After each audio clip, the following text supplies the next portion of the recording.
안녕하십니까. 한 주간의 통일 소식을 전하는 피스인사이트의 민경란입니다. 오늘 통일 현장은 분단의 현실을 외국인의 눈으로 보는 시간, 통일 비정상회담입니다.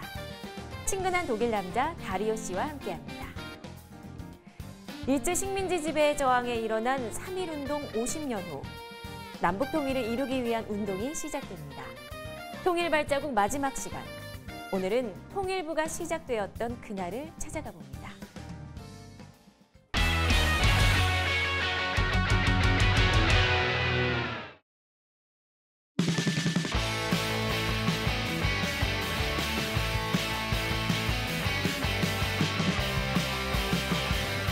한국 향수병 걸렸었어요. 진짜. 그래서 너무 힘들어가지고 엄마 아빠한테 고백했어요. 나 앞으로 한국 살고 싶다, 살러 가고 싶다, 울면서.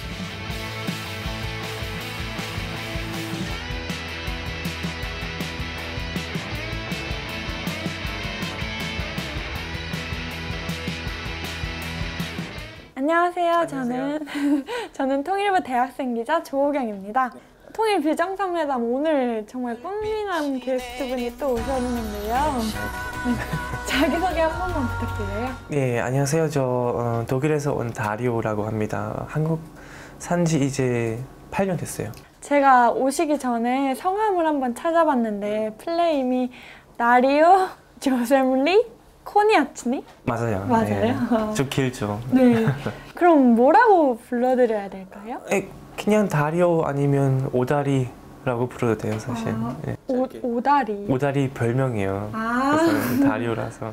이름 속에 리라는 한국 성이 들어가 있는 것 같은데. 네, 맞아요. 우리 어머니 옛날에 파독 간호사로 독일에 가셨는데 그냥 어머니 한국 사람이요. 그래서 성도 엄마 쪽 좀 받았어요. 전주 이시예요. 이요셉. 한국 이름이 이요셉이요. 파독 간호사로 일하시면서 어머니께서 독일에서 아버지를 만나셔서 다리오 씨를 낳게 되신 거잖아요. 어머니 들었는데 커피점에서 우리 아버지 그냥 우연히 뭐 커피 시키면서 처음 봤는데 눈이 마주보면서 사랑에 빠졌대요. 반했대요, 바로. 약간 영화 같이 갔죠. 예, 저도 나중에 그랬으면 좋겠네요.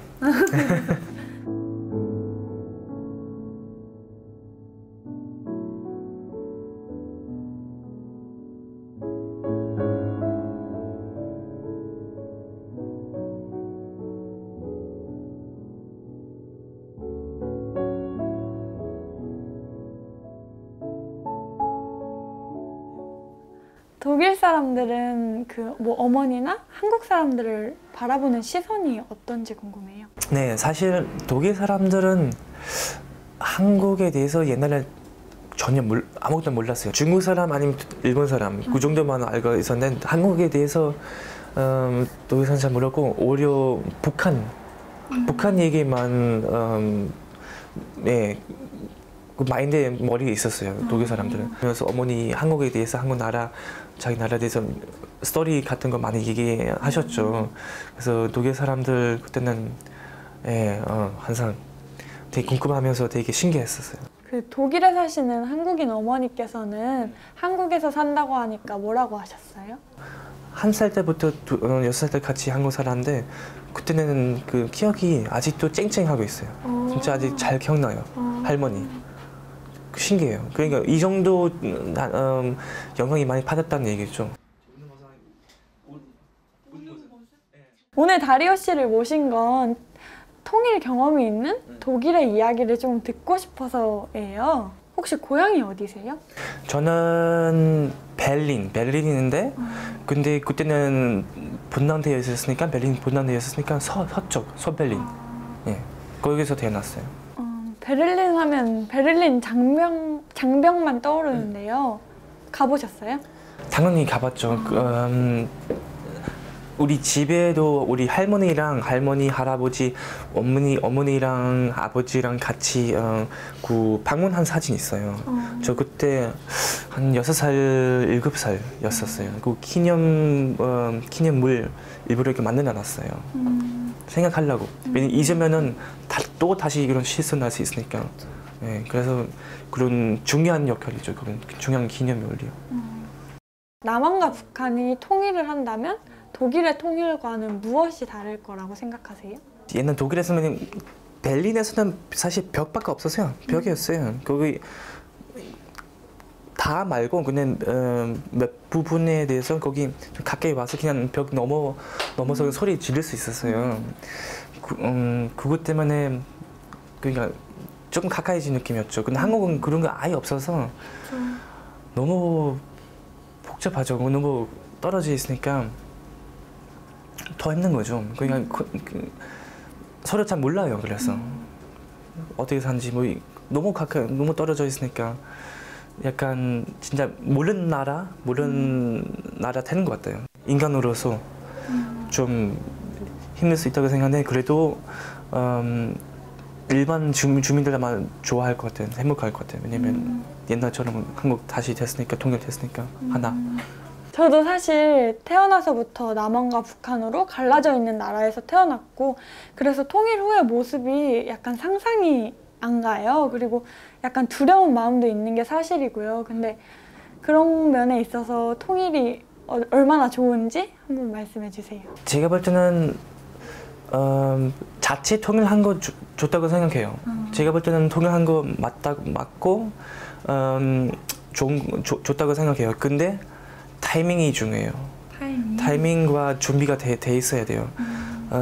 사람들이 서로에 대해서 잘 모르면은 그 정보가 너무 부족하면은 그 서로의 관심이도 없잖아요. 그거 좀 정보가 좀 더 알게 되면은 서로에 대해서도 관심이 생기고 그리고 뭐 TV 뉴스 이런 것도 또 이슈가 되겠죠. 그거는 진짜 미래는 누가 예상할 수 없는 것 같아요. 근데 나중에는 통일되겠죠? 전 기대하고 있을게요. 저희에게 독일이란 나라는 세계 전쟁이라는 과오를 철저히 반성하고 전쟁 후에 폐허가 되었던 나라도 이렇게 다시 일으켜서 선진국 반열에 오르고 동서로 분열되었던 민족 역시 평화롭게 슬기롭게 통일한 나라로 기억이 되는데요. 그래서 오늘 독일의 이야기에 더욱 귀 기울이고 재밌게 들었습니다.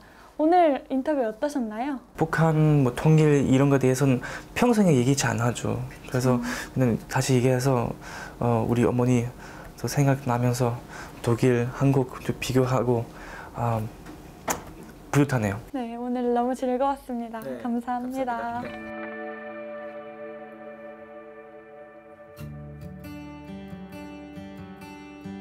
거기는 장벽이 있는데 거기 사람들 약간 코스튬 플레이 해요.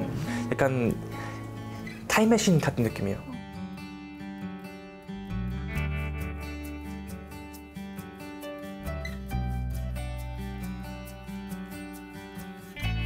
오늘의 통일 이야기 내 마음속에 저장.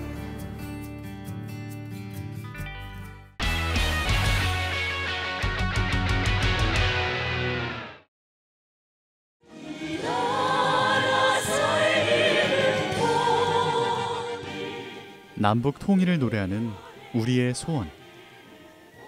안석주 작사, 안병훈 작곡의 이 노래는 1947년 한 라디오 방송의 3.1절 특집 드라마 주제곡으로 발표됩니다.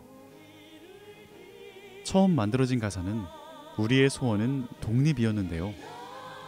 남북 분단이 기정사실화되자 우리의 소원은 통일로 가사가 바뀝니다. 결의의 수건을 담은 간절한 외침. 통일을 이루기 위한 발걸음은 언제부터 시작됐을까요?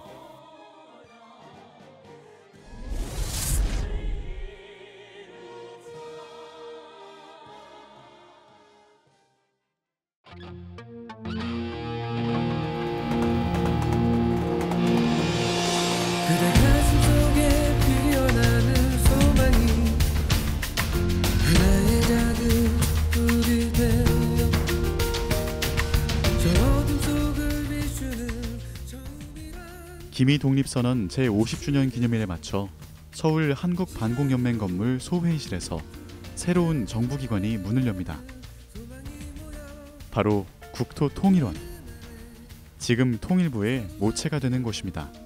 그때 통일 개념은 빼앗긴 북한 땅을 수복하는, 그래서 국토 통일론이야. 민족 이렇게 결의를 통일한다는 개념보다는 잃어버린 땅을 어떻게 찾느냐 하는 생각들이 더 지배적이었어서 국토 통일론이라는 이름을 지었고, 나중에 왜 통일은 땅만 통일하는 거냐?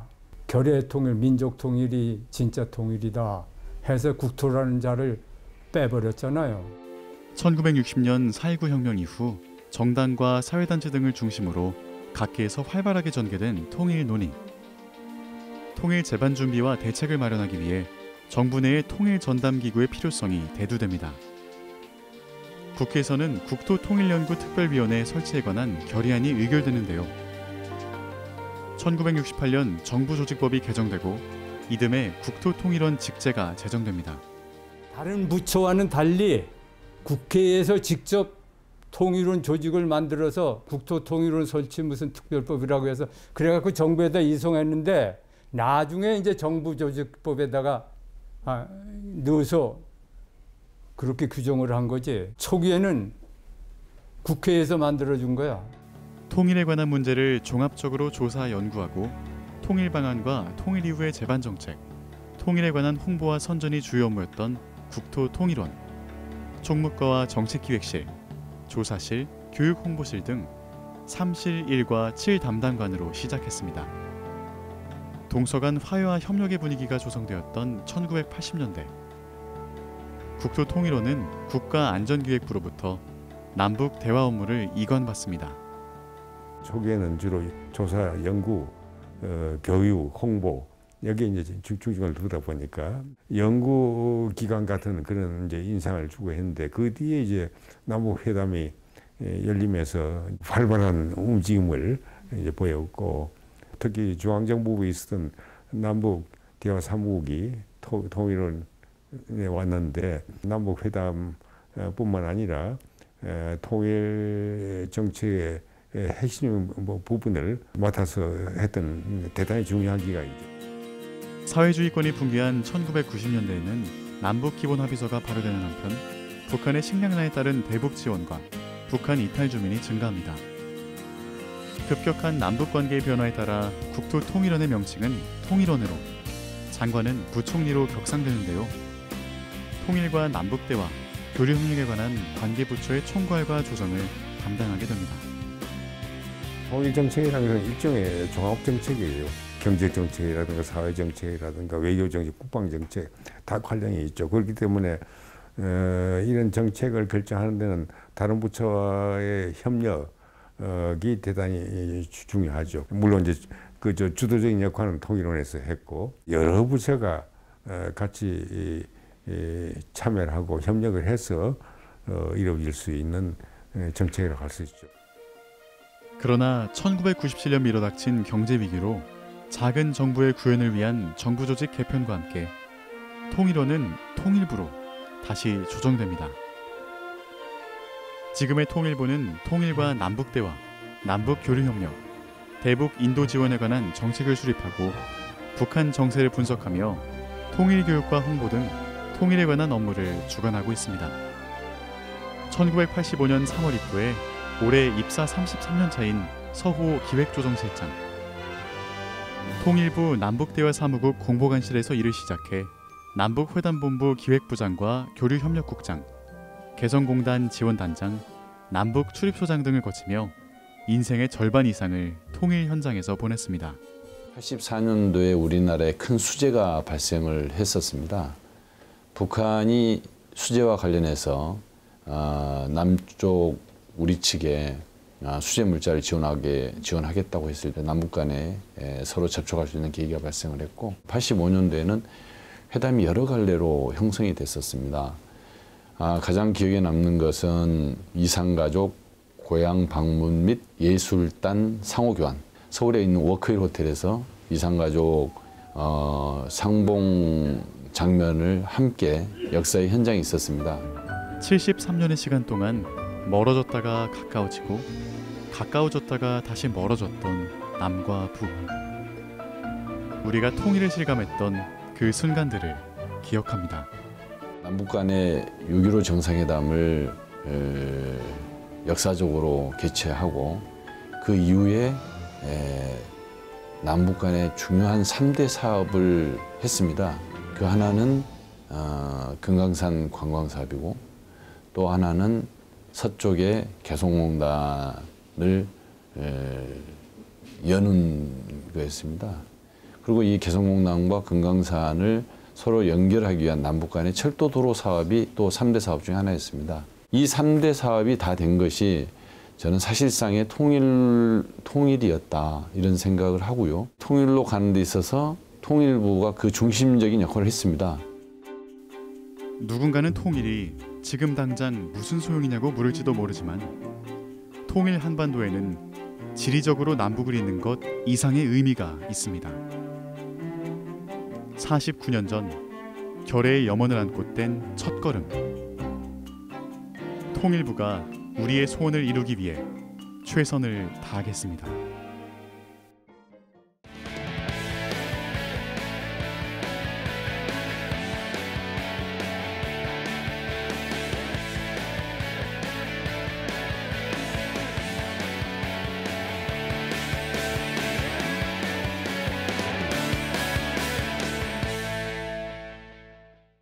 대학생들이 직접 기획하고 제작한 청년 통일을 그리다 시간입니다. 북한학과에 대해서 얼마나 알고 계신가요? 북한학과 학생들을 만나 궁금증과 통일에 대한 고민과 생각을 나눠보는 시간을 가졌습니다. 하나, 둘, 셋. 죄송해요. 아니면 뒤지게 마시고 죽자 아니면은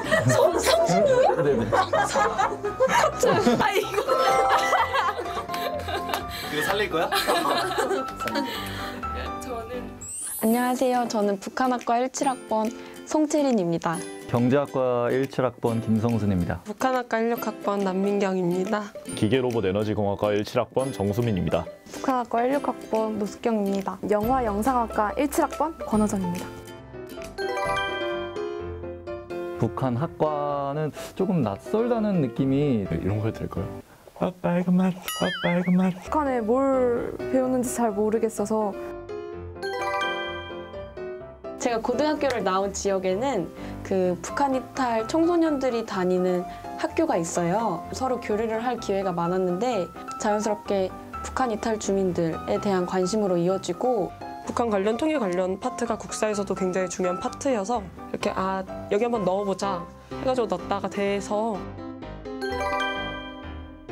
뭐 외교 관계나 아니면은 뭐 북한 전반에 깔린 사상? 통일 관련해서 북한이 타 국가와 어떤 관계를 맺고 있고 북한 언어나 생활 아니면 사회 문화 같은 거 이제 하나원이라고 탈북자 분들께서 남한의 문화를 배우고 교육을 받는 그런 곳이 있어요. 내가 그들을 도와줘야 된다는 입장이 아니라 우린 진짜 함께 살아갈 사회 구성원이다라는 생각을 가지고 그 독립운동가 분들이 독립을 위해 힘쓰셨던 것처럼 어떻게 보면 통일이 또 다른 독립이 아닐까라는 생각 때문에 저는 그러한 통일운동가가 되고 싶다는 생각을 했고 멋있다. 되게 친구들이 말이 많았어요. 이 친구 빨갱이 다 됐다. 그런 말도 하고 이제 막 가끔 미팅 같은 거 나가면은 저희 북한학과예요 이러면 뭐요? 이래서 김정일, 김정은 이 말부터 나와요. 되게 원색적인 질문이 돌아와요. 핵실험을 언제 그만둔대? 아니면 그래서 전쟁 날 것 같냐? 뭐 이런 질문들을 많이 하는데 그 주점 북한학과 검색하다가 그 주점 포스팅 돼 있는 걸 봤어요.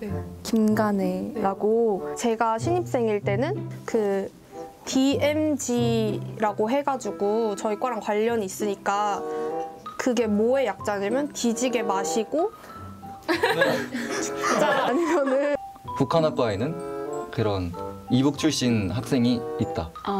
그렇게 몇 분 계신 걸로 알고 있긴 한데 직접적으로 만날 기회는 별로 없어서요. 그러니까 분단이 이중적으로 되어 있는 거라고 생각을 했는데 일단 첫 번째 분단은 약간 이건 너무 똑똑해 보일 것 같은데 이렇게 표면적으로 나눠져 있잖아요. 분단되어 있잖아요. 그러니까 그런 분단을 말하는 것 같고 겉으로만 나눠진 게 아니라 정신적으로 무슨 말이죠?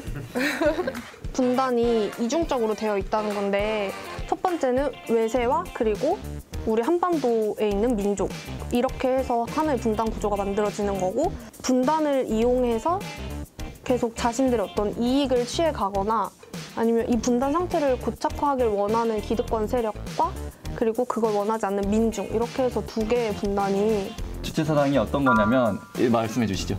오. 당연하죠. 주체사상이 살짝 그 북한이 최고 뭐 이런 생각 아닌가요? 오, 네. 맞죠. 겉 봐요. 안다니까요. 맞는데요. 그 북한을 움직이고 있는 거대한 이데올로기 중 하나예요. 주체사상이라는 것은 모든 인간은 그 혁명의 주체가 될 수 있어요.